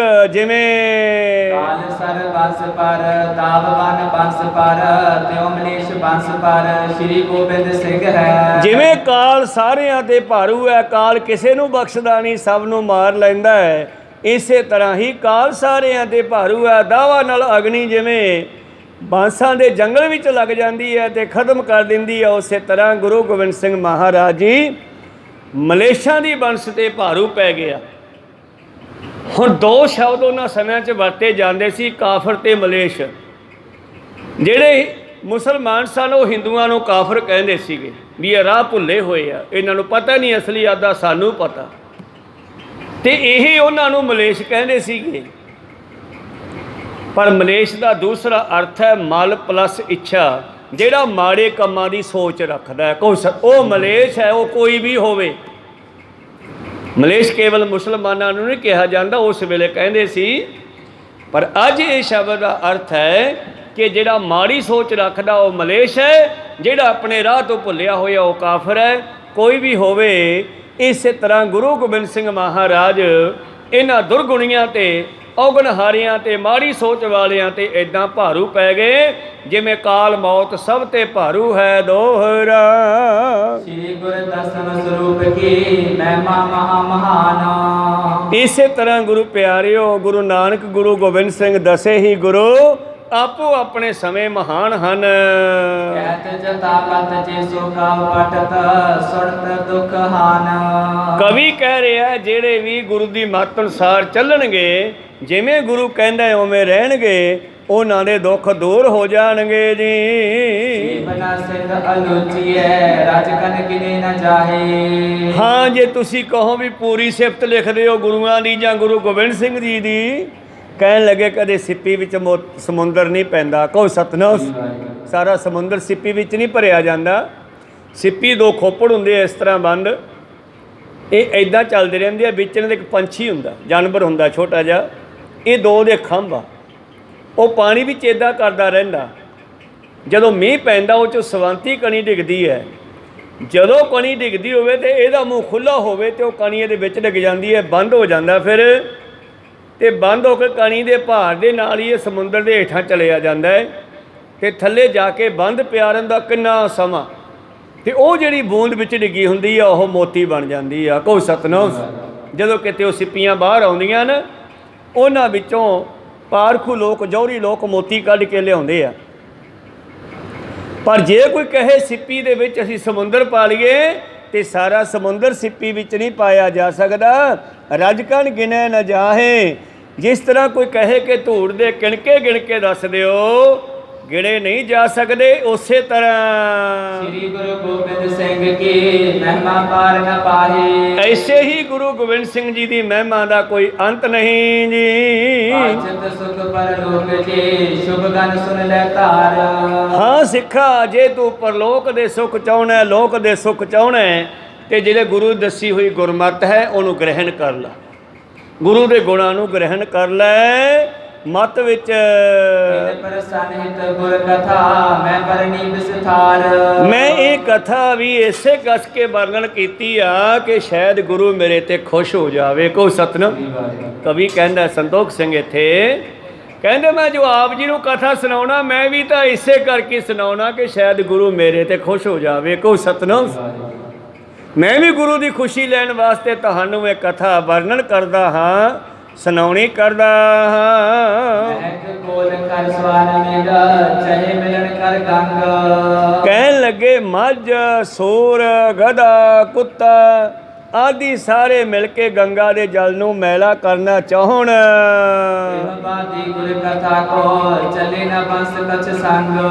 ਜਿਵੇਂ ਉਹ ਪਸ਼ੂ ਵੀ ਗੰਗਾ ਵਿੱਚ ਵੜ ਜਾਣ ਤੇ ਗੰਗਾ ਮੈਲੀ ਨਹੀਂ ਹੁੰਦੀਗੀ, ਇਸੇ ਤਰ੍ਹਾਂ ਬਾਦੀ ਮੂਰਖ ਲੋਕ, ਵਾਦ ਵਿਵਾਦ ਕਰਨ ਵਾਲੇ, ਜੇ ਕੋਈ ਗੁਰੂ ਦੇ ਇਤਿਹਾਸ ਤੇ ਟੀਕਾ ਟਿੱਪਣੀ ਕਰੂਗਾ ਨਾ, ਉਹ ਇਹਨੂੰ ਗੰਦਾ ਨਹੀਂ ਕਰ ਸਕਦਾ। ਕਹੋ ਸਤਨਾਮ। ਕਿਉਂਕਿ ਟੀਕਾ ਟਿੱਪਣੀ ਕਰਨ ਵਾਲੇ ਵੀ ਬਹੁਤ ਹੋਣਗੇ, ਉਦੋਂ ਵੀ ਹੋਣਗੇ ਤੇ ਅੱਜ ਵੀ ਹੈ। ਆਹ ਕਿਵੇਂ ਲਿਖਤਾ, ਐਂ ਨਹੀਂ ਹੋਣਾ ਚਾਹੀਦਾ, ਐਂ ਨਹੀਂ ਹੋਣਾ ਚਾਹੀਦਾ, ਪਤਾ ਨਹੀਂ ਉਹਦੇ ਡੂੰਘੇ ਅਰਥ ਕੀ ਹੈ। ਸਾਡੀ ਮੱਤ ਉੱਥੋਂ ਤੱਕ ਥੋੜ੍ਹਾ ਪਹੁੰਚਦੀ ਆ। ਕਹੋ ਸਤਨਾਮ। ਇਸ ਕਰਕੇ ਜਿਵੇਂ ਇਹ ਪਸ਼ੂ ਗੰਗਾ ਨੂੰ ਗੰਦੀ ਨਹੀਂ ਕਰ ਸਕਦੇ, ਮੂਰਖ ਲੋਕ, ਝਗੜਾਲੂ ਲੋਕ ਜੇ ਇਤਿਹਾਸ ਦੇ ਉੱਤੇ ਟੀਕਾ ਟਿੱਪਣੀ ਕਰਨਗੇ, ਜੇ ਕੋਈ ਸੂਰਜ ਤੇ ਥੁੱਕਣਾ ਚਾਹੇ, ਚੰਦਰਮਾ ਥੁੱਕਣਾ ਚਾਹੇ, ਥੁੱਕਿਆ ਨਹੀਂ ਜਾ ਸਕਦਾ, ਵਾਪਸ ਉਸੇ ਉੱਤੇ ਪੈਂਦਾ। ਇਸ ਕਰਕੇ ਇਹ ਗੁਰੂ ਦਾ ਇਤਿਹਾਸ ਹੈ ਜਿਹੜਾ, ਇਹ ਗੁਰੂ ਜਾਣਦਾ ਹੈ, ਆਪਾਂ ਇਹਨੂੰ ਪੂਰਾ ਨਹੀਂ ਜਾਣ ਸਕਦੇ। ਜਿਵੇਂ ਕੋਈ ਸਿੱਪੀ ਵੀ ਸਮੁੰਦਰ ਨੂੰ ਨਹੀਂ ਭਰ ਸਕਦਾ, ਇਸੇ ਤਰ੍ਹਾਂ ਹੀ ਗੁਰੂ ਦੇ ਗੁਣ ਬੇਅੰਤ ਹਨ। ਆਓ ਆਪਾਂ ਇਹ ਸਾਈਡ ਨੂੰ ਛੱਡ ਕੇ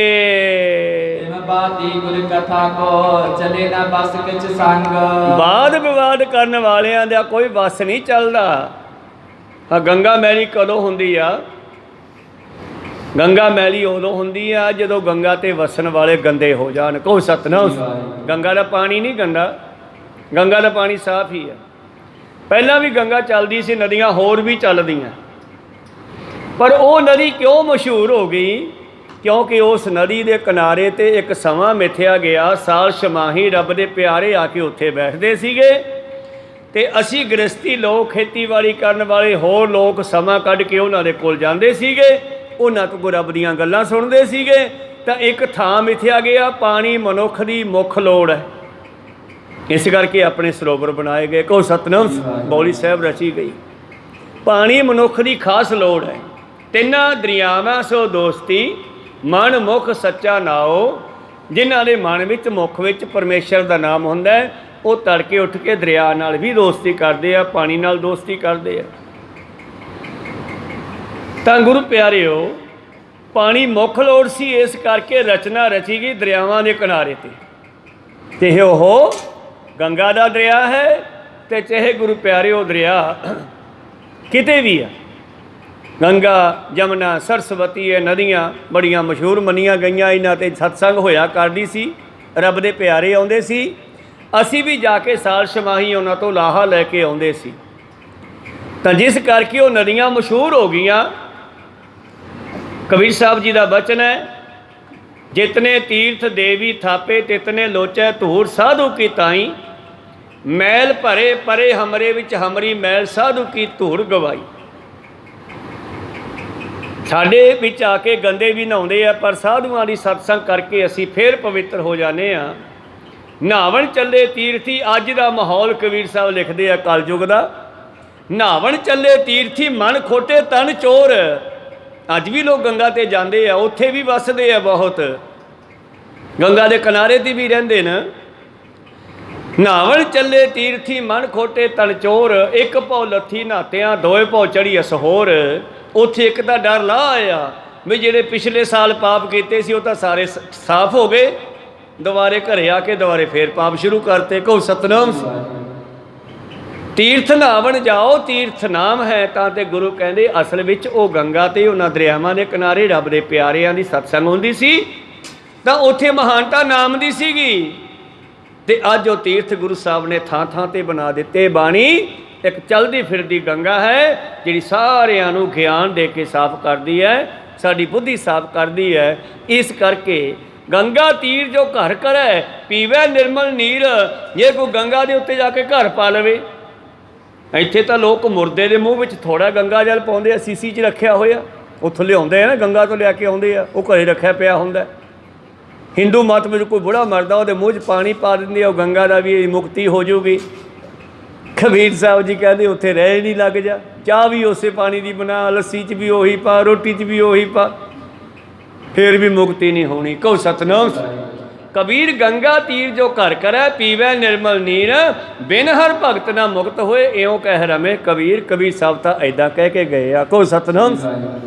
इस करके असी गुणां नूं ग्रहण करना है, ना कि वाद विवाद विच पैना है। मेरे प्रीतम जी कहंदे गुण नहीं सराहते अपने में गुण नाहे। दूजियां दे गुणां नूं चंगा नहीं कहंदे। ओ बावादी लोग वाद विवाद वाले दूजियां दे गुणां नूं चंगा नहीं कहंदे, ओदी सिफत नहीं कर सकदे, आपदे विच गुण है नहीं गा। यहाँ तपे चित दुख लहे मरे नरक में पाहे। इत्थे दुखी हुंदे आ ईरखा करके ते मर के कि इहो ਜਿਹੇ लोग नरकां नूं जांदे आ। ਜਿਹੜੇ ਚੰਗੇ ਨੂੰ ਚੰਗਾ ਨਹੀਂ ਕਹਿੰਦੇ, सच ਨੂੰ सच नहीं कहते। ਜਿਹੜੇ रुत पूरन अब पंचमी कब संतोख सिंह कीना। भाई साहब भाई संतोख सिंह जी कवि कहते इस तरह ये कथा चलती हुई पंजवीं रुत संपूर्ण हो रही है। भाव एक वंड की है कथा के अध्यायों की, जिवें आपां किताब दे विच पाठ कह दिंदे आ, पहला पाठ दूजा पाठ तीजा पाठ। ये पंजवीं रुत संपूर्ण हो गई है। मैं गल करा एक छोटी जी साखी सुना के समा है अपने कोल। तिन्ना दरियावां से ओ दोस्ती जिन मन मुख सच्चा नाओ। तड़के तड़के धन गुरु नानक देव जी महाराज उठते आ और बेई नदी ते चले जाते हैं। उत्थे दातर कुरला करते आ, हथ मुँह साफ करते आ, बेई नदी विच इशनान करके फिर परमेश्वर नाल जुड़ जाते हैं। तो गुरु प्यारो एक दिन एक सिख ने वेख्या भी यार बाबा नानक नदी ते जांदा, मैनू लगता है जल देवते की पूजा करता होगा उत्थे जाके। कहो सतनाम। जल देवते की आराधना करते होणगे बेई ते जाके, आपां भी चलिया करिए। हुण बाबा जी 2 बजे जाते आ, वो 12 बजे चल पिया। कहो सतनाम। तड़के 1 बजे चल पिया सदेहा ही। ये तुरिया जा रहा है। अगों कहते इसनूं एक मनुख टकरिया। इन्हें पूछा भी तू कौन? कहना मैं जल देवता। ਉਹਦੀ ਨਿਸ਼ਾਨੀ ਆ, ਉਹਦੇ ਹੱਥ ਵਿੱਚ ਮੱਛੀ ਫੜੀ ਹੁੰਦੀ ਹੈ, ਇਹ ਉਹਦੀ ਨਿਸ਼ਾਨੀ ਆ।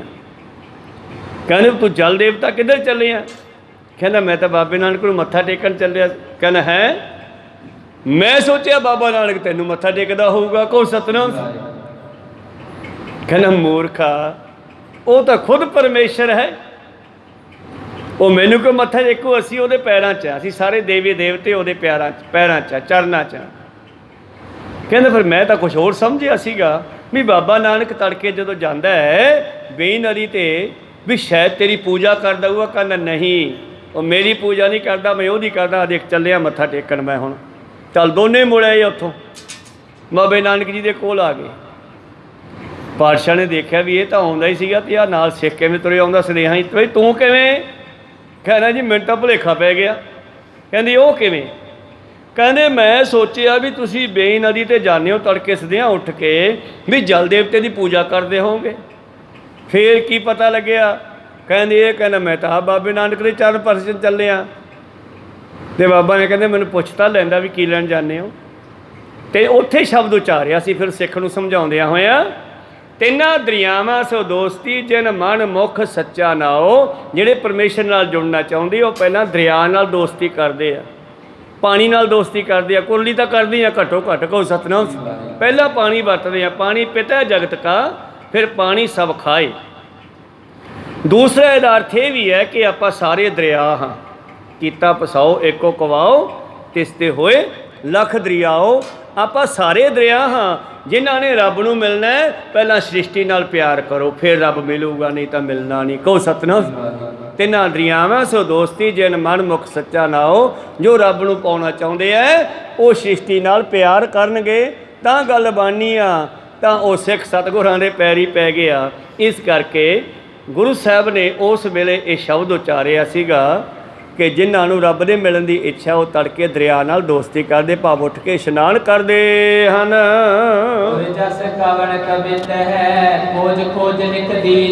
ਭਾਈ ਸਾਹਿਬ ਭਾਈ ਸੰਤੋਖ ਸਿੰਘ ਜੀ ਕਵੀ ਹੁਣ ਲਿਖਦੇ ਆਪਣੇ ਵੱਲੋਂ ਕਿ ਇਹ ਜਿਹੜਾ ਮੈਂ ਗੁਰੂ ਜਸ ਤੁਹਾਨੂੰ ਸੁਣਾਉਣਾ ਕੀਤਾ ਹੈ ਕਵਿਤਾਂ ਦੇ ਰੂਪ ਵਿੱਚ, ਦੋਹਰਿਆਂ ਦੇ ਰੂਪ ਦੇ ਵਿੱਚ, ਇਹ ਲੱਭ ਲੱਭ ਕੇ ਖੋਜ ਖੋਜ ਕੇ ਮੈਂ ਤੁਹਾਨੂੰ ਸੁਣਾਉਣਾ ਕੀਤਾ ਜੀ। ਆਓ ਇਸ ਗੁਰੂ ਕੇ ਇਤਿਹਾਸ ਨੂੰ ਪੜ੍ਹੀਏ, ਸੁਣੀਏ ਸ਼ਰਧਾ ਦੇ ਨਾਲ, ਜਿਸ ਦੇ ਨਾਲ ਹਰੋ ਭਰਮ ਸਾਡੇ ਵਹਿਮ ਨਿਕਲ ਜਾਣਗੇ, ਭਰਮ ਨਿਕਲ ਜਾਣਗੇ। ਜਿਵੇਂ ਇਹ ਭਰਮ ਕੱਢਤਾ ਨਾ ਉਹ ਸਿੱਖ ਦਾ, ਜਿਸ ਵੇਲੇ ਉਹ ਗਿਆ ਕਿ ਸ਼ਾਇਦ ਬਾਬਾ ਉਹਦੀ ਪੂਜਾ ਕਰਦਾ ਹੋਊਗਾ, ਪਤਾ ਲੱਗਿਆ ਵੀ ਨਹੀਂ ਪੂਜਾ ਨਹੀਂ, ਉਹ ਤੜਕੇ ਇਸ਼ਨਾਨ ਕਰਨ ਵਾਸਤੇ ਜਾਂਦੇ ਸੀ। ਕਹੋ ਸਤਨਾਮ। ਤਾਂ ਜੇ ਤੁਸੀਂ ਪਿਆਰ ਨਾਲ ਇਸ ਬਾਣੀ ਨੂੰ, ਇਤਿਹਾਸ ਨੂੰ ਪੜ੍ਹੋਗੇ ਜਾਂ ਸੁਣ ਲਓਗੇ ਬੈਠ ਕੇ, ਤੁਹਾਡੇ ਭੁਲੇਖੇ ਨਿਕਲ ਜਾਣਗੇ। ਜੇ ਪ੍ਰੇਮ ਕਰੋਗੇ ਇਤਿਹਾਸ ਨਾਲ,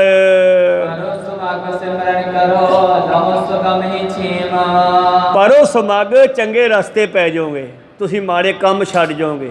ਸੁਣ ਸਾਖੀ ਮਨ ਜਾ ਪਿਆਰ ਅਜਾਮਲ ਉਧਰਿਆ ਕਹਿ ਏਕ ਵਾਰ, ਗਣਕਾ ਉਧਰੀ ਹਰ ਕਹੇ ਤੋਤ ਮਨ, ਸਿਮਰ ਤੂੰ ਹੋ ਹੈ ਮੋਖ, ਤੇਰੀ ਵੀ ਮੁਕਤੀ ਹੋ ਜੇ। ਆ ਤੈਨੂੰ ਸਾਖੀ ਸੁਣਾਵਾਂ। ਪਰੋ ਸਮਗ ਚੰਗੇ ਰਸਤੇ ਪੈ ਜਾਓਗੇ, ਸਿਮਰਨ ਕਰਿਆ ਕਰੋ। ਲਹੋ ਸੁਗਮ ਹੀ ਛੇਮ, ਜਿਹੜੀ ਮੁਕਤੀ ਨੂੰ ਜੋਗੀਸ਼ਰ ਵੱਡੇ ਵੱਡੇ ਲੱਭਦੇ ਫਿਰਦੇ ਆ, ਧੂਣੀਆਂ ਤਾਪਣ ਵਾਲੇ, ਤੁਹਾਨੂੰ ਗੁਰੂ ਨਾਨਕ ਸਹਿਜੇ ਦੇ ਦੂਗਾ।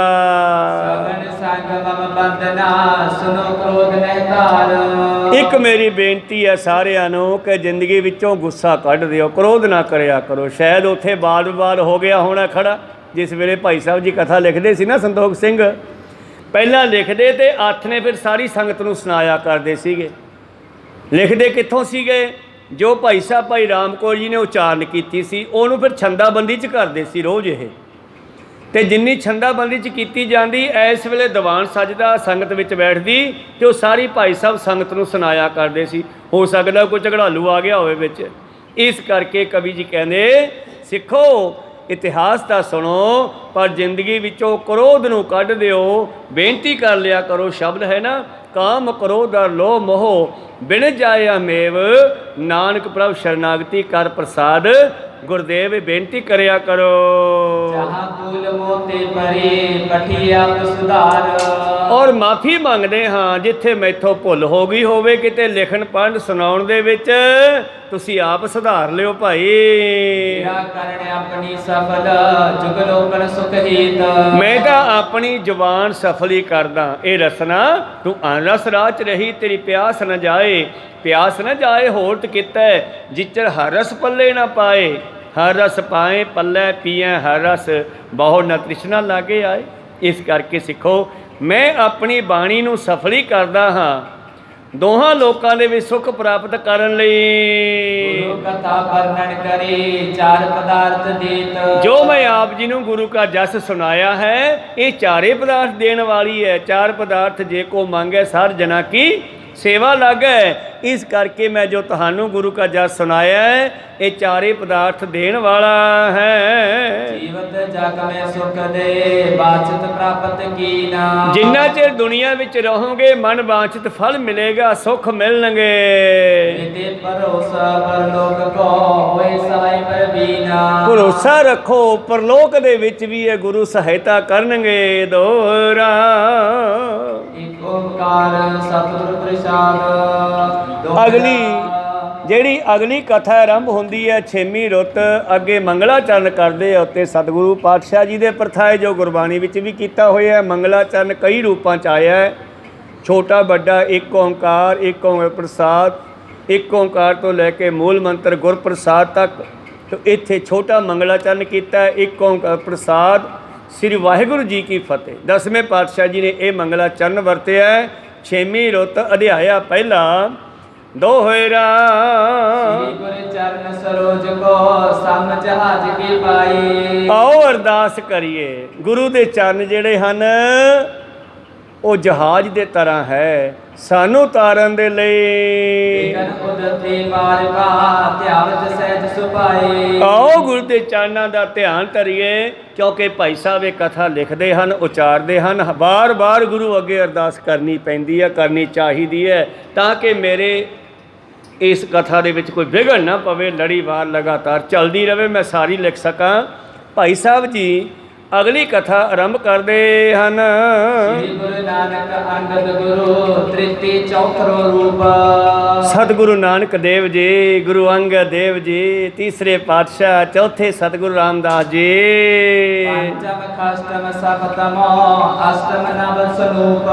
ਹੀ ਪੰਜਵੇਂ, ਛੇਵੇਂ ਤੇ ਸੱਤਵੇਂ, ਅੱਠਵੇਂ ਪਾਤਸ਼ਾਹ, ਨੌਵੇਂ ਸਤਿਗੁਰੂ ਤੇਗ ਬਹਾਦਰ ਜੀ।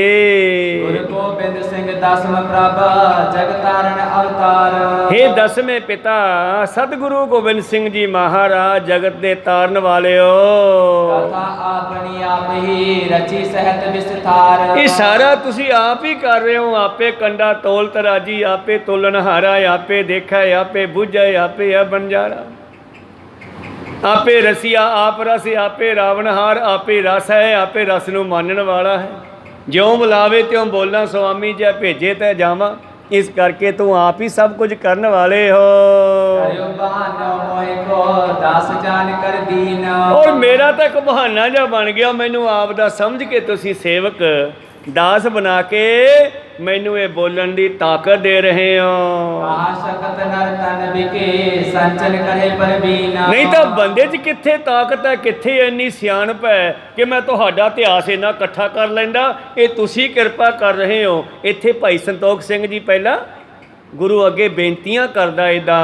ਸਭ ਇੱਛਾ ਪੂਰਨ ਕਰੀ ਹਾਲਤ ਵਿਖੇ ਸੁਖ ਦੀਨਾ। ਬੜੀ ਕਿਰਪਾ ਕੀਤੀ ਹੈ ਤੁਸੀਂ, ਸੰਸਾਰ ਦੇ ਵਿੱਚ ਸਾਰੇ ਸੁੱਖ ਬਖਸ਼ੇ ਹਨ। ਇਹਦੇ ਭਰੋਸਾ ਪਲਤ ਮੈਂ ਕਰੇ ਕਸ਼ਟ ਸਭ ਛੀਨਾ। ਹਲਤ ਪਲਤ ਧਰਤੀ ਤੇ ਪਰਲੋਕ ਕਿਰਪਾ ਕੀਤੀ ਬੜੀ ਮਹਾਰਾਜ ਆਪ ਜੀ ਨੇ। ਮੈਨੂੰ ਬੜਾ ਭਰੋਸਾ ਹੈ ਕਿ ਪਰਲੋਕ ਦੇ ਦੁੱਖ ਵੀ ਤੁਸੀਂ ਦੂਰ ਕਰੋਗੇ। ਇੱਥੋਂ ਅਗਲੀ ਕਥਾ ਆਰੰਭ ਹੁੰਦੀ ਹੈ। ਸਿੱਖੋ ਐਦਾਂ ਸਤਿਗੁਰੂ ਆਪਣੇ ਸਿੰਘਾਂ ਦਾ ਕਲਿਆਣ ਕਰਨ ਵਾਸਤੇ ਉਪਦੇਸ਼ ਬਖਸ਼ਦੇ ਸਨ। ਔਰ ਜਿਨ੍ਹਾਂ ਦੇ ਹਿਰਦਿਆਂ ਵਿੱਚ ਗੁਰੂ ਦੇ ਨਾਲ ਪਿਆਰ ਪੈਦਾ ਹੋ ਗਿਆ ਨਾ, ਉਹ ਮਰਨ ਦੀ ਪਰਵਾਹ ਵੀ ਨਹੀਂ ਕਰੇ। ਉਹ ਜੰਗਾਂ ਦੇ ਵਿੱਚ ਸ਼ਹੀਦੀਆਂ ਵੀ ਪਾ ਗਏ ਹੱਸਦੇ ਹੱਸਦੇ। पठे दूत गिरपत निजे साच के झूठ सुनाए। ਪਹਾੜੀ ਰਾਜਿਆਂ ਨੇ ਆਪਣੇ ਦੂਤ ਸਾਜ਼ਾਂ ਝੂਠ ਸੁਣਾ ਕੇ ਭੇਜੇ ਹਨ।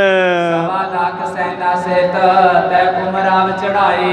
ਇਹਨਾਂ ਨੇ ਪਹਾੜੀਆਂ ਨੇ ਔਰੰਗਜ਼ੇਬ ਦੇ ਵੱਲ ਆਪਣੇ ਦੂਤ ਭੇਜੇ ਸੱਚ ਝੂਠ ਲਿਖ ਕੇ। ਗੁਰੂ ਗੋਬਿੰਦ ਸਿੰਘ ਬਹੁਤ ਤੰਗ ਕਰਦਾ ਹੈ, ਇੱਥੇ ਉਹਨਾਂ ਨੇ ਤਰਥੱਲੀ ਮਚਾ ਛੱਡੀ ਹੈ, ਫੌਜਾਂ ਬਣਾਈ ਜਾਂਦਾ ਹੈ, ਥੋੜੇ ਦਿਨਾਂ ਤੁਹਾਡਾ ਰਾਜ ਵੀ ਖੋਹ ਲਵੇਗਾ। ਉਹਨੇ ਫੌਜਾਂ ਭੇਜਤੀਆਂ। ਅਗਲੀ ਵਿਚਾਰ ਆਪਾਂ ਕੱਲ ਦੇ ਦੀਵਾਨਾਂ ਵਿੱਚ ਸਰਵਣ ਕਰਾਂਗੇ। ਅਗਲੀ ਕਥਾ ਇੱਥੋਂ ਆਰੰਭ ਹੁੰਦੀ ਹੈ ਜੰਗਾਂ ਦੀ। ਗੁਰੂ ਕਿਰਪਾ ਕਰਨ ਬੋਲਦਿਆਂ ਅਨੇਕਾਂ ਅੱਖਰ ਬਾਅਦ ਘਾਟ ਹੋ ਜਾਂਦੇ।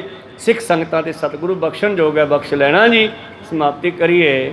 हे अच्युत हे पार ब्रह्म अविनाशी अविनाश। हे पूरन हे सर्वमय जन गुणतास। हे संगी हे निरंकार हे निर्गुण सब टेक। हे गोविंद हे गुण निदान जाके सदा विवेक। हे अपरंपर हर हरे के हो बनहार। हे संत कै सदा संग द्वारा आधार। हे ठाकुर हों दासरो निर्गुण गुण नहीं कोई। नानक दीजै नाम दान कोई परोए। आए प्रभ शरणागति नित दयाल। एक अखर हर मन बसत होत निहाल। एक अंकार सतगुरु प्रसाद सच होए। वाहिगुरु जी की फतेह है। विनाशन सोए। वाहिगुरु जी की फतेह है। विनाशन सोए। वाहिगुरु जी का खालसा वाहिगुरु जी की फतेह। बहुत